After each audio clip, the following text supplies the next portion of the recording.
बहू के हाथ। घर की बहू शीना को इस बात का बड़ा घमंड था कि जिस काम में वो हाथ डालती थी वो काम अच्छा हो ही जाता है।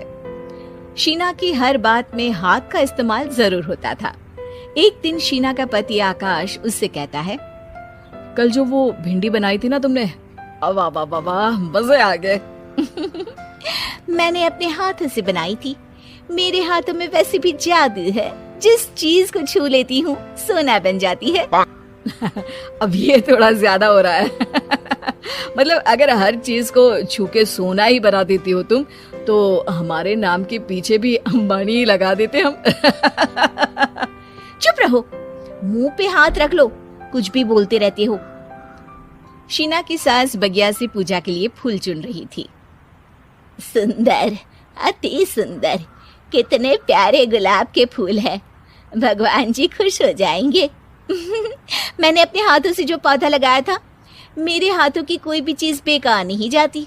हाँ बेटा, सही कह रही है। इसीलिए तो तुम्हारे पिताजी से मैंने अपने बेटे के लिए तुम्हारा हाथ मांगा था। और उन्होंने हाथों हाथ में मेरा हाथ आपकी बेटी के हाथ में दे भी दिया था। हाँ बेटा, वो तो है, पर मुझे ये बता, तू ये हर बात में हाथ क्यों बीच में लेकर आती है? माँ जी, पंडित जी ने हाथ मेरा देखकर नैनीताल में कहा था कि मेरे हाथ जगन्नाथ हैं, मेरे हाथों से कभी कोई काम नहीं बिगड़ेगा। तो मेरे हाथों की तारीफ तो मुझे करनी पड़ेगी ना। हाँ हाँ, ठीक ही कह रही हो वैसे। तो मिलाओ हाथ इसी बात पर। शीना को न सिर्फ इस बात पे गर्व था कि उसके हाथ से सब अच्छा होता है, बल्कि घर के सारे काम भी वो पहले अपने हाथ से करती, फिर कोई दूसरा उन कामों को कर पाता। एक दिन शीना कपड़े धो रही थी। अरे घर में वॉशिंग मशीन है तो सही, खुद क्यों थक रही हो? कपड़े पहले मेरे हाथ से धुलेंगे, फिर वॉशिंग मशीन से। पहले हाथ की सफाई, फिर मशीन की धुलाई। अगर आज डाकू गब्बर सिंह होता ना, तो वो ये हाथ मुझे दे दे ठाकुर तुमसे जरूर कहता, और मैं तो दिलवा भी देता तुम्हारे हाथ। हर एक काम में हाथ बटाओ, ज्यादा जुबान न चलाओ, वरना दूंगी एक उल्टे हाथ से। क्या दोगी? कपड़े दूंगी, लो निचोड़ो। ऐसे ही एक दिन, अरे बहू, ये सोफे पर चढ़कर हाथ से पंखा क्यों घुमा रही हो? माँ जी, क्योंकि मेरे हाथ से घूमेगा तो ज्यादा अच्छे से हवा देगा। अरे बेटा, फिर तो तुम गाड़ी का पहिया भी हाथ से घुमा के मायके जाया करो। एक बार आकाश ने घर पर कार लाने की बात छेड़ी। माँ, सोच रहा हूँ कि एक कार लेकर आता हूँ। ले ले बेटा, क्यों नहीं? अरे पैसे हो तो हवाई जहाज भी ले लेना। हाँ, पैसा तो हाथ का मेल है, ले लेते हैं। इस हाथ पैसे देंगी, उस हाथ कार ले लेंगी। मुझे तो लगता है कि बहू कार भी अपने हाथों से धक्का लगाकर घर लाएगी। वो तो नहीं करूंगी, लेकिन सबसे पहले स्टीयरिंग पर हाथ मैं ही लगाऊंगी, ताकि गाड़ी का आना शुभ हो। अरे घर ले आने तो दो, फिर हाथ लगा लेना। लेकिन शीना नहीं मानती।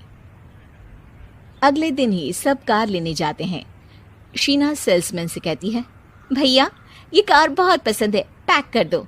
अरे ओ भाग्यवान, 2 मीटर कपड़ा नहीं है जो पैक करवा ले, जरा चला कर तो देखने दो। यस सर, बिल्कुल, टेस्ट ड्राइव कीजिए ना। अरे नहीं नहीं, सबसे पहले मैं हाथ लगाऊंगी गाड़ी को, मेरे हाथ अच्छे हैं। अरे यार, हाथ तो मैं भी धोता ही हूँ, और आजकल तो सैनिटाइजर से भी धोता हूँ।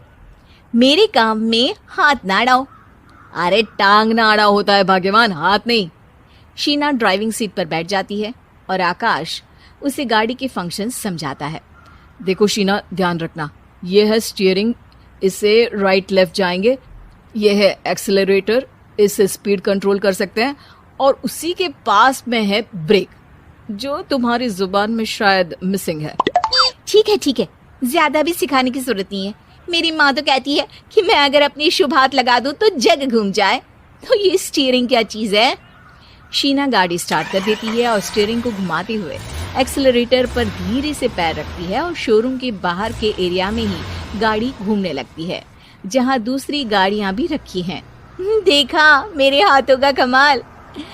अब ब्रेक दबा दो, आगे गाड़ी है। शीना आगे गाड़ी देखकर घबरा जाती है और पांव गलती से एक्सीलरेटर पर पड़ जाता है। कार आगे खड़ी एक बड़ी गाड़ी में घुस जाती है। दोनों कार से उतरते हैं। सेल्समैन भागते हुए आता है। अरे 7 लाख की गाड़ी खरीदने आए थे और 15 लाख की गाड़ी ठोक दी। Oh my God. आकाश की माँ, आकाश और शीना घबरा जाते हैं। इतना सारा पैसा कहाँ से आएगा? तभी वहां मैनेजर भी आ जाता है। पूरा माजरा समझता है। अरे टेंशन मत लीजिए, गाड़ियों का इंश्योरेंस था, आप जो कार लेने आए थे वही खरीद लीजिए। पर मैडम, जब तक आप सीख ना ले तब तक गाड़ी मत चलाइएगा। अभी तो आपने गाड़ी बस ठोकी है, जिसका बीमा भी था, लेकिन सड़क पे चलते हर इंसान का बीमा नहीं होता। अरे मेरे हाथों से छुक भी गया ना तो उसकी जिंदगी बन जाएगी, और अगर चला भी गया तो स्वर्ग ही पाएगा। मैनेजर साहब, मेरे हाथ में कोई दिक्कत नहीं है, वो तो बस पाँव गलत जगह पर चला गया था। शीना की बात सुनकर आकाश अपना सर पीटता है और उसकी सास अपने हाथ से खुद का मुंह छिपा लेती है और मैनेजर हाथ जोड़कर माफी मांग लेता है।